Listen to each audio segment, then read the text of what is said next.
बहुत पुण्य कर्म करते हैं। हमारे पंजाब में इतनी सारी कुल देवियां, हमारी ब्रजमंडल की कुल देवी भी धर्मशाला के पास कांगड़ा देवी, ब्रजेश्वरी देवी, वो हमारी कुल देवी है। कई लोगों की कुल देवी यहाँ विराजती हैं। तो लोग पुण्य के लिए देवियों के दर्शन करने जाते हैं, गंगा स्नान करते हैं, महादेव पर बिल्व पत्र चढ़ाते हैं। इस प्रकार की कुछ ना कुछ पुण्य अर्जन करने की योजनाएं करते रहते हैं। बहुत ध्यानपूर्वक सुनिएगा। लेकिन कई बार बहुत पुण्य करने के बाद भी, बहुत अच्छा व्यवहार रखने के बाद भी, बहुत अच्छी बुद्धि रखने के बाद भी हमारे साथ अच्छा नहीं होता। कुछ ना कुछ चलता ही रहता है और फिर हम ये सोच में पड़ जाते हैं कि मैंने कुछ इतना खराब तो किया नहीं, फिर मेरे साथ ऐसा क्यों होता है। इसके पीछे दो बातें। पहली बात कि प्रारब्ध व्यक्ति कब भोगेगा ये कोई नहीं जानता, वो कभी भी भोग सकता। आज भीष्म पितामह का चरित्र आएगा कथा में। भीष्म पितामह भगवान श्री कृष्ण से कहते हैं कि मुझसे ज्यादा पापी दुर्योधन, मुझसे ज्यादा पापी दुशासन, मुझसे ज्यादा पापी ये सारे कौरवजन, इन लोगों को इतना कष्ट नहीं हुआ होगा मृत्यु में जितना कष्ट आपने मुझको दिया है। एक बाण एक गदा में सबका वध हो रहा है, मुझको आपने असंख्य बाण मारे। मैंने इतना बड़ा पाप किया है क्या कोई? नाथ, अपने 100 जन्मों की मुझको याद है, मैंने इतना बड़ा, इतना भयावह पाप तो नहीं किया कि आपने मुझे इतनी बड़ी पीड़ा दी। तो भगवान कहते हैं कि भीष्म पितामह 100 ही जन्म होते हैं क्या? 101वां नहीं हो सकता। तुमको 100 जन्मों की याद है और मैं तुम्हें 101वां जन्म बताऊं तो? भीष्म पितामह बोले मतलब मैं बाणों की सैया पर 101वें जन्म का प्रारब्ध भोग रहा हूं। भगवान बोले हाँ। भीष्म पितामह ने हाथ जोड़ लिए, बोले धन्य नाथ, ये आप ही संभालो इस काम को, हमारे तो पूरी बुद्धि घूम जाएगी, हम समझ ही नहीं पाएंगे कि हम किस कर्म का कर्तव्य, किस कर्म का फल भोग रहे हैं अभी। इसलिए भैया वृंदावन रस में रहवे वाले इनको फर्क ना पड़े, जीवन में जो हो तो रहे। वे तो यही विचार करें कोई जन्म को कब कहां को कहां भोग रहे हैं, भैया भोग लो, निवृत्त है लो। जीवन में आने वाले प्रारब्ध जो हैं ये हमारी परीक्षा है। संसार एक विद्यालय है, विद्यालय में जाने वाले को परीक्षा देनी पड़ती है। और यदि विद्यालय जाने वाला बालक ये कहे मैं परीक्षा नहीं दूंगा, ये तो कोई तुक नहीं बैठा ना। इसलिए यहां पर परीक्षाएं होती हैं हमारे प्रारब्ध के रूप में, उनको भोग लेना चाहिए। उसके प्रति ये भावना नहीं रखनी चाहिए कि नहीं नाथ ऐसा क्यों कर रहे हैं, नाथ ये क्यों हो रहा है, नाथ ऐसा क्यों हो रहा है। तो हम जिस विषय पर चर्चा कर रहे हैं वो ये है कि कई बार हम बहुत पुण्य करते हैं, बहुत अच्छा करते हैं, लेकिन फिर भी हमारे साथ अच्छा नहीं होता। तो हम ये सोचते हैं कि वो पुण्य जा कहां रहा है जो हम कर रहे हैं, इकट्ठा हो रहा है, अर्जित हो रहा है। फिर प्रश्न हुआ तो फिर वो इकट्ठा हुआ जो पुण्य है उस पुण्य का फल कब मिलता है? आपको माननी पड़ेगी ये बात, पर ये सत्य है। भागवत जी कहती हैं जिस समय आप कथा सुनने का मन बनाते हैं और भगवत चर्चा सुनने के लिए पंडाल में उपस्थित होते हैं, उस समय यही सोचना चाहिए हमारे द्वारा जितने किए गए पुण्य हैं उन सबके फल के रूप में आज हमको हरि चर्चा मिल रही है, भगवत चर्चा मिल रही है। आप किसी रसिक की वाणी सुनते हैं, अच्छा आजकल तो पुण्य हमारे कुछ ज्यादा ही मिल रहे हैं। इंस्टाग्राम खोलो, वहां पर भी कोई ना कोई भजन, कोई ना कोई चर्चा, कोई ना कोई प्रवचन सुनने को मिल जाता है ऐसे रसिक जनों के। यूट्यूब खोलो, वहां पे भी मिल जाता। मतलब अब तो चलते फिरते हमारे पुण्यों के फल मिल रहे हैं। हम लोगों ने कितना पुण्य किया है। ये इस सदी में, जिस सदी में हम हैं, हम आप सब लोगों के बहुत पुण्य हैं जो हमको इतने ज्यादा सत्संग मिल रहे हैं, ऐसे ऐसे महापुरुषों की वाणी सुनने को मिल रही है। भाग्योदयेन बहुजन्म समर्जितेन सत्संगमं च लभते पुरुषो यदा वै। एक नहीं अनेक जन्मों के भाग्य उदित होते हैं तब क्षण भर का सत्संग मिलता है। हमको तो हर क्षण मिल रहा है। हमने अपने गुरुदेव से ये प्रश्न किया, तो गुरुदेव इसका मतलब तो हमारे बहुत पुण्य है जो हम इतना सारा सत्संग सुन रहे हैं, फोन में तो सुन रहे हैं, कथा में लाइव बैठ के तो सुन रहे हैं, यूट्यूब पे तो सुन रहे हैं। तो हमारे गुरुदेव ने एक बहुत अच्छी बात कही, सत्संग चलते फिरते सोते उठते गाते सुनना ये पुण्य का फल नहीं है। पुण्य का फल कब है? बोले जब जो सुनी गई बात है वो जीवन में उतरे, तब समझो हाँ ये पुण्य का फल मिला। सत्संग तो रावण भी सुनता था कभी कभी, सत्संग तो कभी कभी राक्षसों को भी नारद जी जा जा करके सुनाते थे, पर उन पर प्रभाव नहीं होता था उसका। तो इसका मतलब ये थोड़ी है कि उनका पुण्य था। पुण्य तब मानो जब वो घटे, जीवन में उतरे। तो ये हमारा धन्य, हमारे पुण्य है कि आज भागवत की कथा हमको सुनने को मिल रही है, और वह भी सामान्य नहीं, वृंदावन रस में ओतप्रोत कथा सुनने को मिल रही है। ये हमारा सौभाग्य है। तो कल हम आप सब लोगों ने भागवत जी का प्रारंभिक 3 श्लोक सुने। 88,000 सौनकादि ऋषि नैमिषारण्य क्षेत्र में बैठे हैं, सूत जी महाराज उनको कथा सुना रहे हैं, और इसी विषय में सूत जी से सौनकादि ऋषियों ने पूछा कि भागवत की रचना वेद व्यास जी ने क्यों की। बहुत ध्यानपूर्वक सुनिएगा।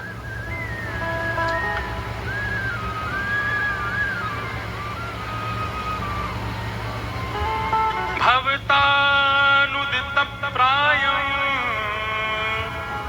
यशो भगवतो मनम् येनैवासौ न तुष्येत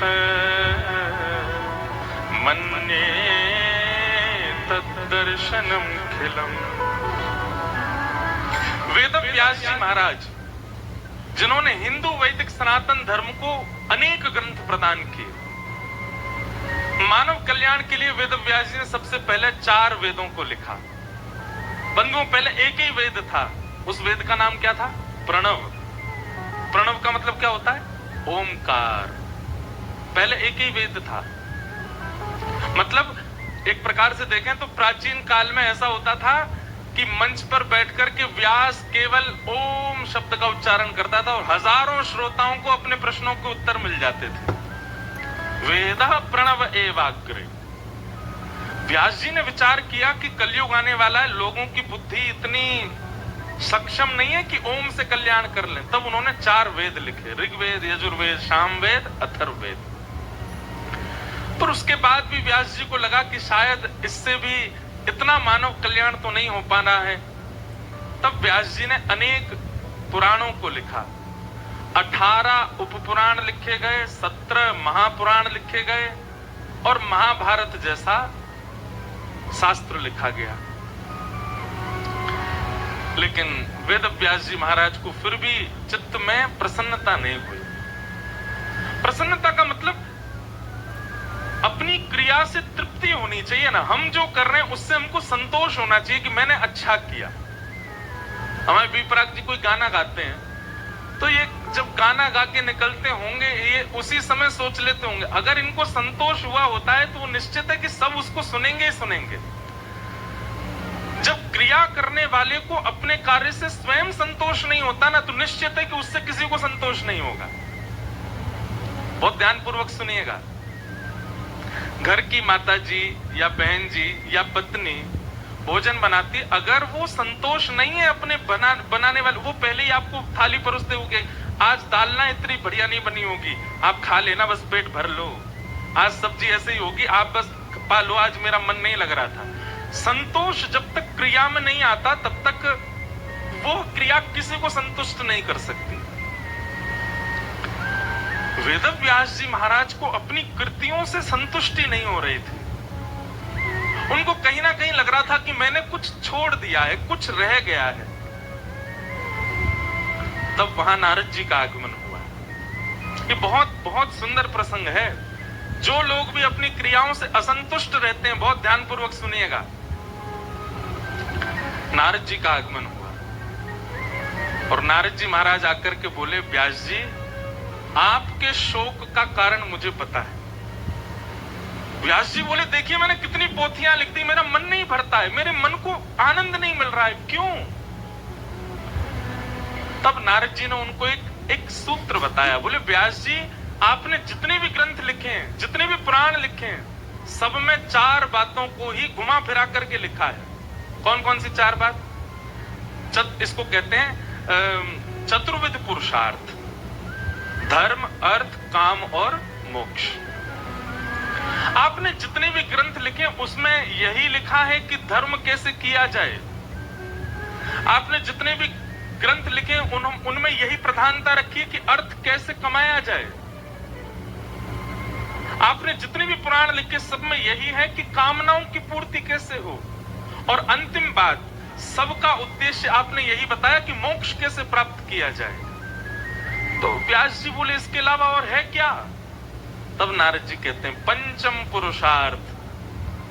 पंचम पुरुषार्थ का नाम क्या है? प्रेम। क्या है? प्रेम। नारद जी कहते हैं व्यास जी आपने प्रेम को कहीं नहीं लिखा, प्रेम का वर्णन नहीं किया, इसलिए आपका चित्त शांत है। इसका मतलब क्या है?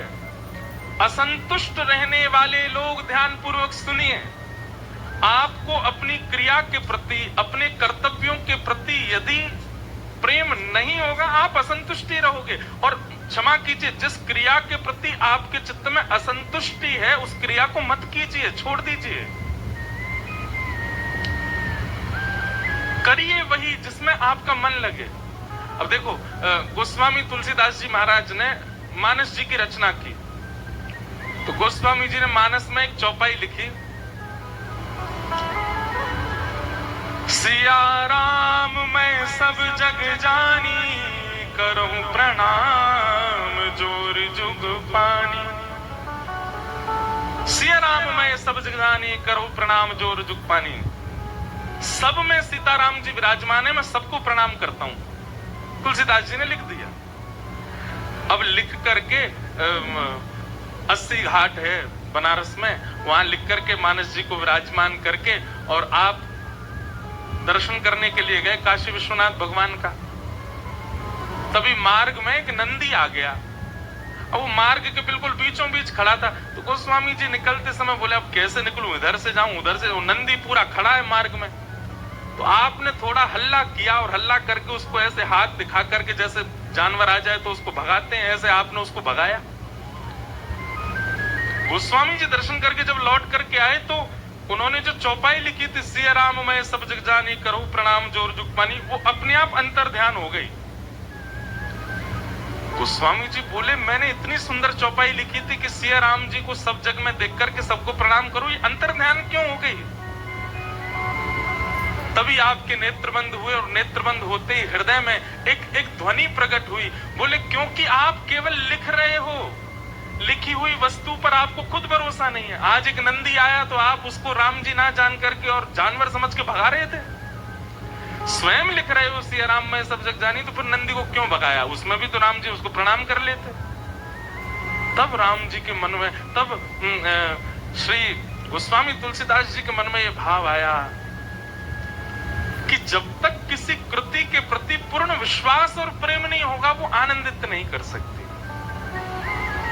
हम उन लोगों से भी निवेदन करेंगे, नाम जप में अगर मन नहीं लगता है ना, नाम जप में अभी इतनी रुचि नहीं होती, तो आप दूसरे साधनों को ज्यादा कीजिए, क्योंकि जब तक उसमें रुचि नहीं बढ़ेगी आप अपराध करेंगे, आपसे कोई ना कोई अपराध बनेगा। कथा में आपकी रुचि नहीं बन रही है, ठीक है, आप धाम के प्रति रुचि बढ़ाओ, आप सेवा के प्रति रुचि बढ़ाओ। लेकिन एक समय आएगा कि धीरे धीरे जिस भाव में आपकी रुचि नहीं है उसमें रुचि बनेगी। नारद जी महाराज ने आकर के व्यास जी को समझाया, बोले क्योंकि आपके चित्त में आपने प्रेम का वर्णन नहीं किया, इसलिए आपका चित्त अशांत है। हे व्यास जी, प्रेमी व्यक्ति को धर्म से कोई मतलब नहीं होता, प्रेमी व्यक्ति की कोई कामना नहीं होती, प्रेमी व्यक्ति का अर्थ से भी मतलब, अरे कहां तक गए, प्रेमी व्यक्ति को मोक्ष भी नहीं चाहिए। जिसको ये चारों नहीं चाहिए उसके लिए आपने क्या लिखा? कुछ भी नहीं। इसलिए आपका हृदय अशांत है।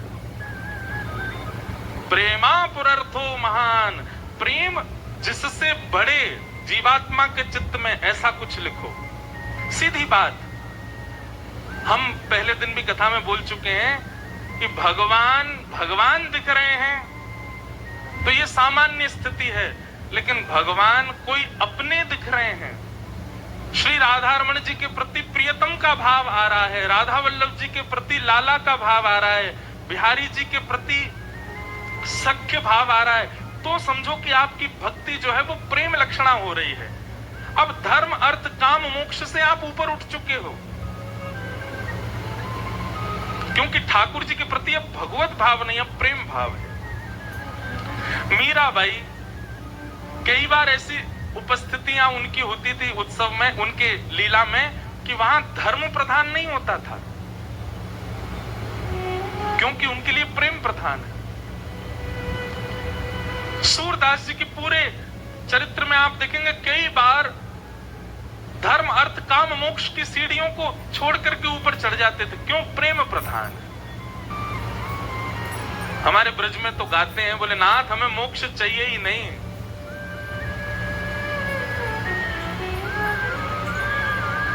कहाँ करूं वैकुंठ जाए, कहाँ करूं वैकुंठ जाए, जहाँ नहीं नंद, जहाँ नहीं यशोदा,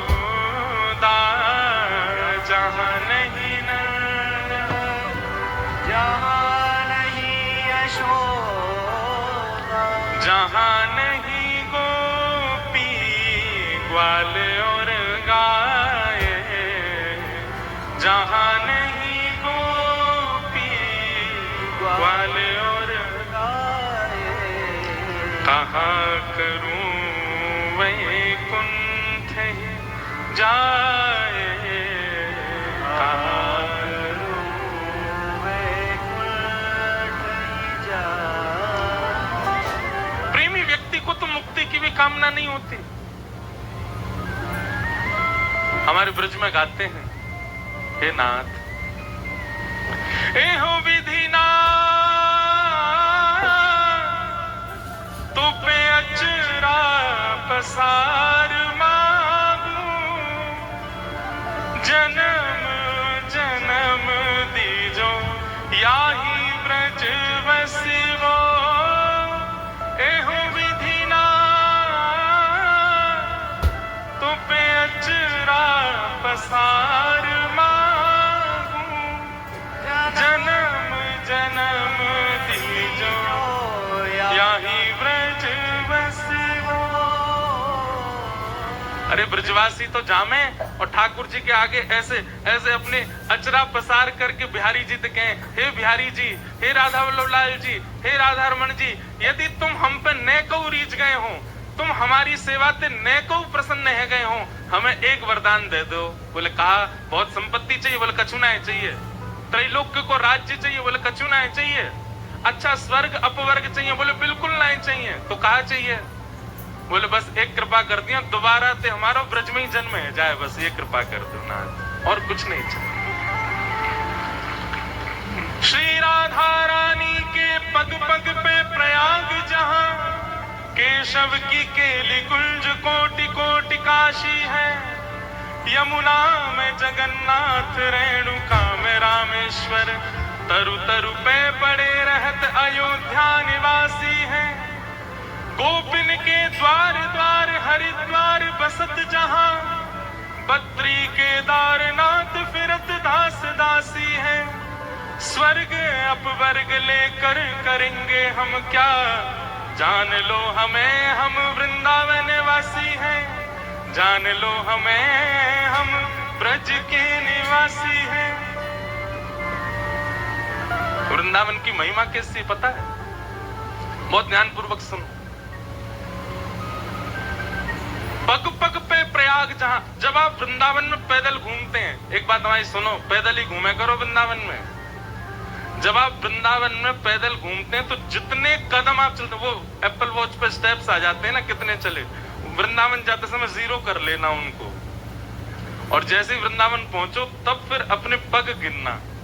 शाम को जब अपने रूम में आओ तो फिर देखना आज कितने कदम चले, 5000, 6000, 10,000। उतने कदम आप ये समझ लीजिए कि आपको हर पग पर प्रयाग यानी कि त्रिवेणी स्नान करने से जो फल मिलता है वो वृंदावन में केवल एक पग चलने से मिल जाता है। पग पग पे प्रयाग जहां, और केशव की केली कुंज कोटि कोटि काशी हैं। आप जितने वृक्षों को देखते हैं वृंदावन में, उतने वृक्षों को गिन लीजिए, उतना काशी जाने का जो फल मिलता है वो प्राप्त हो जाता है। गोपिन के द्वार द्वार हरिद्वार बसत जहां, आप जितने ब्रजवासियों के द्वार का दर्शन करते हैं उतने हरिद्वार जाने का फल मिल जाता है।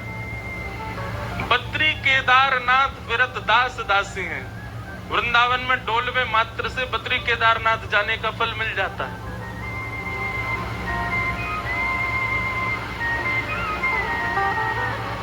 राधा रानी के पग पग पे प्रयाग जहां, केशव की केल कुंज कोटि कोटि काशी हैं। यमुना में जब आप श्री यमुना जी का दर्शन करते हैं तो महाप्रभु श्री जगन्नाथ जी के दर्शन का फल प्राप्त होता है। रेणुका में रामेश्वर, और श्री यमुना जी की जो रेणु है, जो रज है, उसका दर्शन करने से, उसमें विचरण करने से रामेश्वरम जाने का फल मिलता है। तरु तरु पे पड़े रहत अयोध्या निवासी हैं, वृंदावन के हर मोड़ को पार करने से अयोध्या जाने का फल मिल जाता है। गोपिन के द्वार द्वार हरिद्वार बसत जहां, बद्री केदारनाथ फिरत दास दासी हैं। भैया आप लोग तो 1 दिन 2 दिन के लिए वृंदावन जाते हो तो आपको ये फल मिलता, हमारा तो जन्म ही वृंदावन में भयो। स्वर्ग अपवर्ग लेकर करेंगे हम क्या, जान लो हमें हम वृंदावन वासी। वृंदावन साधारण नहीं है। हमारे हरिराम व्यास जी गाते हैं, वृंदावन साचो धन भैया, वृंदावन साचो धन भैया। बस बंधुओं, वृंदावन में एक चीज का ध्यान रखना है हमेशा, कभी भी वृंदावन के ब्रजवासी, वृंदावन में आवे वाले दर्शनार्थी, वृंदावन में रहने वाले भजनानंदी, किसी के भी प्रति, चाहे वहां के बंदर ही क्यों नहीं हो, चश्मा ले जाएं तो राजी राजी दे ही दो, ले जा भैया। भैया वृंदावन के बंदर चश्मा ले जाएं, मानो आपसे यूं कह रहे हैं हमारे ठाकुर को नकली आंखन ते मत देख, असली आंखन ते देख, चश्मा पहन के काहे को आए हो है। हमारे वृंदावन के बंदर पर्स चुरा के भाग जाते हैं, कह रहे कहा करे वो इतनी संपत्ति को लुटा दिया है। हमारे वृंदावन के बंदर पादुका ले जाते हैं, क्यों? बोले नंगे पाम घूम, हमारा ठाकुर नंगे पाम रहे ब्रज में, तो चप्पल पहन घूम रहा है। इसके अलावा बंदर और कुछ नहीं लेके जाते, वही लेके जाते हैं जो ब्रज में आने वाले का स्वरूप होता है। हमारे गोवर्धन में एक सखी, बहुत ध्यान से सुनो सब लोग, गोवर्धन की एक सखी कहीं कथा सुन रही थी, तो कथा में सुन करके गई कि ठाकुर जी तो गोपीन के घर माखन चुरावे जामे, और इतना ही ना करें तो क्या करें, वो ठाकुर जी ने अपने सबरे सखा छोड़ रखे हैं गोकुल में। बोले सबरे ताड़ते देखते रह करो, जा गोपी के यहाँ बढ़िया माखन निकल रो हुए करे, मोए आके बताए करो, वहां के घर में माखन चोरी करवे जाऊंगो। सो सबरे सखा बस यही देखते रहे, ढूंढते रहे कौन सी गैया को बढ़िया वारो मक्खन को माखन निकरो है, सो लाला को संदेशा पहुंचानो, लाला चोरी करवे आएगो। अब ये कथा वो सामान्य सी सखी बैठ करके सुन रही थी, लेकिन उसने वो कथा को शब्द रूप ना मान करके उसको वास्तविक लगने लगा, और वास्तविक भाव का ये प्रभाव हुआ कि उसने अपने घर में बढ़िया सोची कि मैं हूं ऐसा मक्खन निकालूं कि ठाकुर जी मेरे घरों चोरी करवे आमे। ब्रजभाषा समझ आ रही है ना? चंडीगढ़ कोई विलायत नहीं है, इतनी तो समझ ही सको। और भैया इतना नहीं समझ पा रहे हो तो फिर काय को वृंदावन जा रहे हो, और ये वृंदावन प्रकट उत्सव है, ब्रजभाषा तो होएगी। तो वाकई मन में भाव आयो। अच्छा एक और बात बताऊं, दुनिया में सब जगह कथा होती है, सब जगह ब्रजभाषा नहीं निकलती, मेरे से यही निकल रही है। और जेऊ ना पता क्यों निकल रही है। यहाँ तो 80 तुस्सी में काम होता है और हम 3 दिना से मोए तोए पे चल रहे हैं। मोए जे नहीं चाहिए, तोए जे चाहिए। पंजाबी बड़ी प्यारी भाषा पर हमसे न कहो न बोले। हमारे राम जी महाराज बहुत बढ़िया बोले। हमारे पी पराग जी तो गाती पंजाबी में। इनका एक गाना आया अभी अभी तो मैंने इनसे कहा, मैंने कि सुनो आप क्या गा रहे थे, मुक्के पैसी। मैंने कि उसका मतलब क्या, मतलब मुक्का मार। बोल अरे नहीं महाराज, वो मुक्के पैसी का मतलब वो नहीं है। फिर उन्होंने मुझे अर्थ बताया, बोले इसका अर्थ ये है। मैंने ओहो, मैंने कि भाई क्षमा करो, हमको पंजाबी नहीं आती, इसलिए मैं अर्थ का अनर्थ लगा देता हूं। मैं फिर भूल गया मुक्के पैसे का मतलब था क्या है। मुक्के पैसे मतलब खत्म हो गया मैं। वाह, मुक्का से भी वही होता है। तो आनंद की बात। तो ब्रजभाषा सुनो भैया। सखी ने कथा सुनी, कथा सुनकर के वाकई मन में भाव आई, मैं हूं ऐसो मक्खन निकारूंगी, ठाकुर जी मेरे घर चोरी करवे आमे। अभी की बात है, इसी कलिकाल में।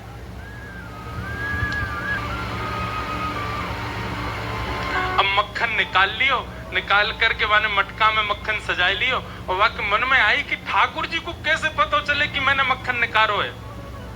तो दर्शनार्थी दर्शन करने जाते थे, उन्हीं दर्शनार्थियों में मक्खन लेके जाती।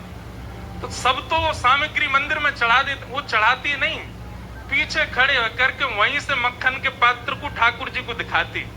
और ठाकुर जी दिखा कहती, धोरी गैया के दूध सो बढ़िया रात में जमाए करके मैंने दही निकारो, वह दही से ऐसा बढ़िया मक्खन निकारो लाला।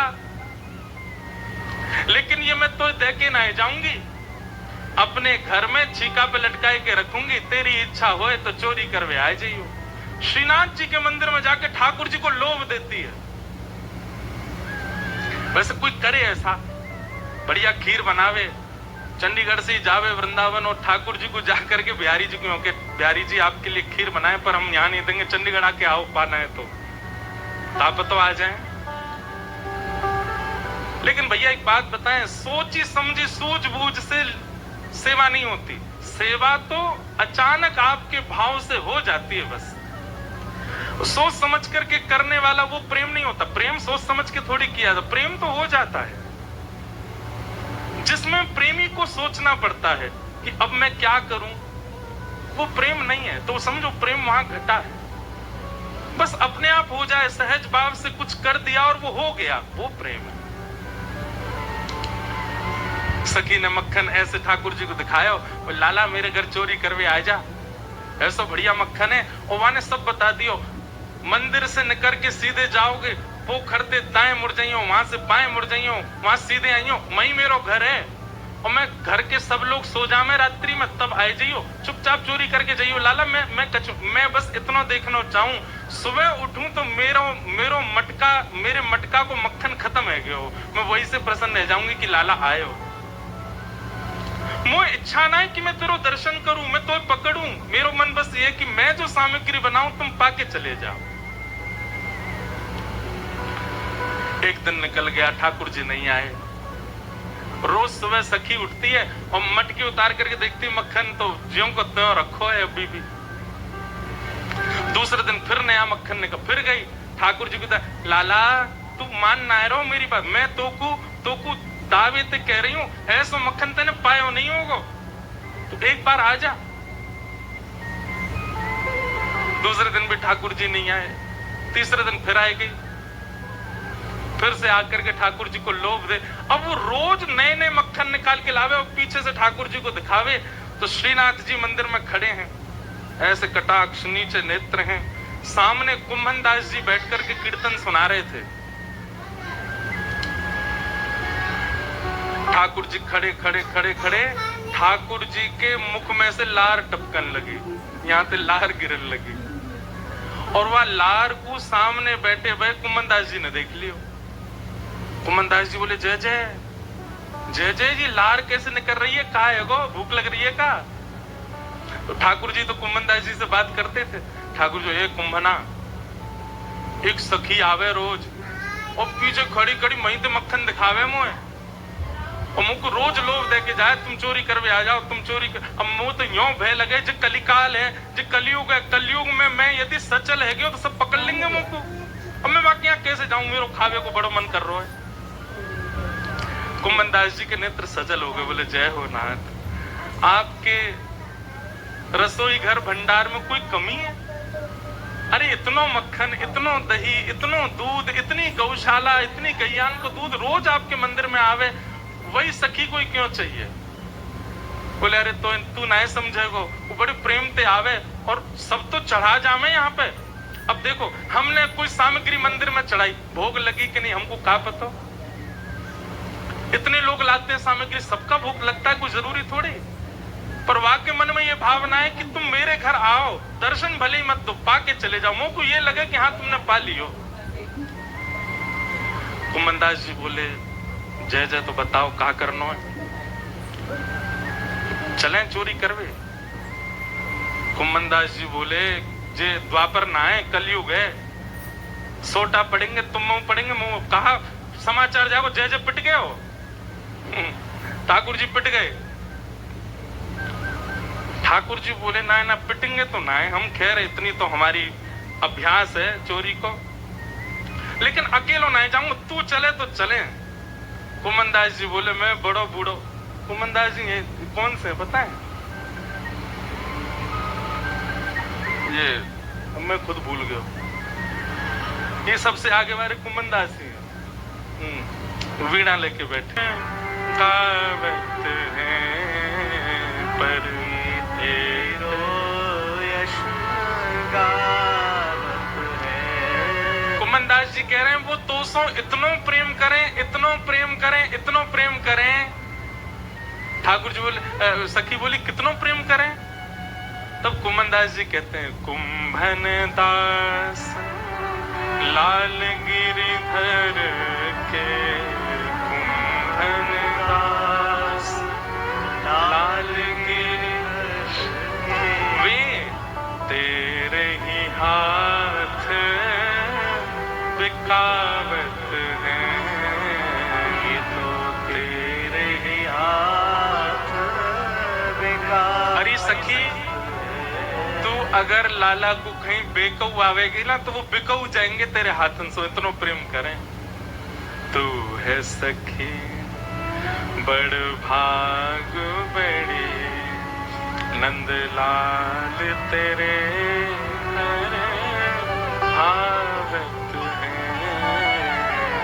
तू सखी बड़ भाग बड़ी, नंदलाल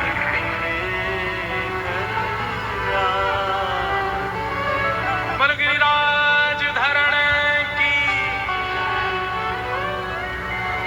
नारद जी महाराज यही समझा रहे हैं व्यास जी को कि व्यास जी आप ऐसा यश लिखो ठाकुर जी का जिसको सुनकर के श्रोता को ठाकुर जी से प्रेम हो।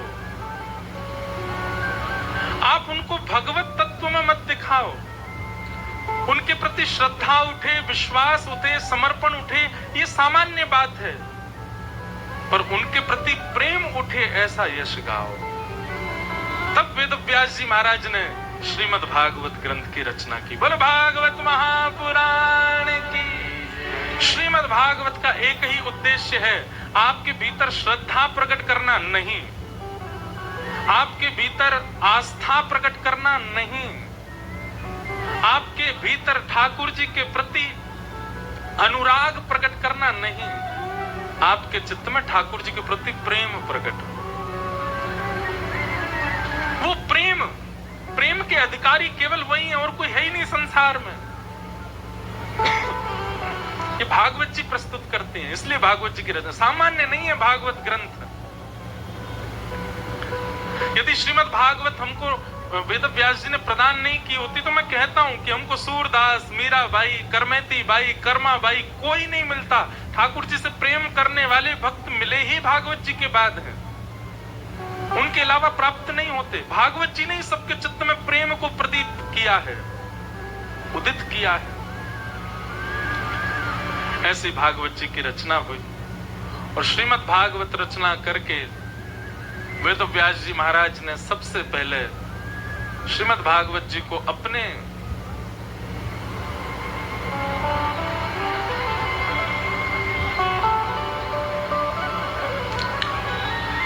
पुत्र श्री शुकाचार्य जी को प्रदान किया, सुखदेव जी को प्रदान किया।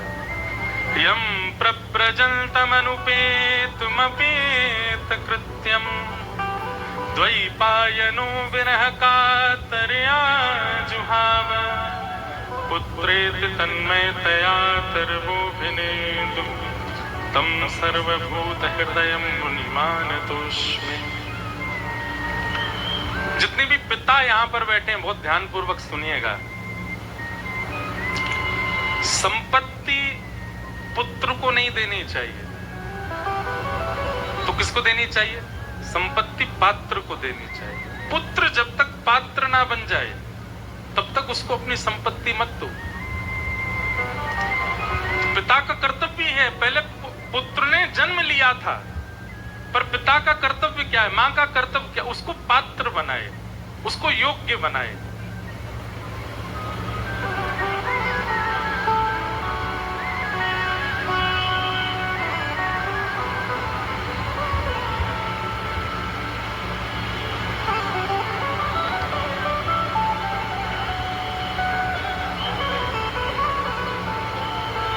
वृंदावन बिहारी लाल की। क्या बता रहा था मैं? हाँ, पात्र बनाए।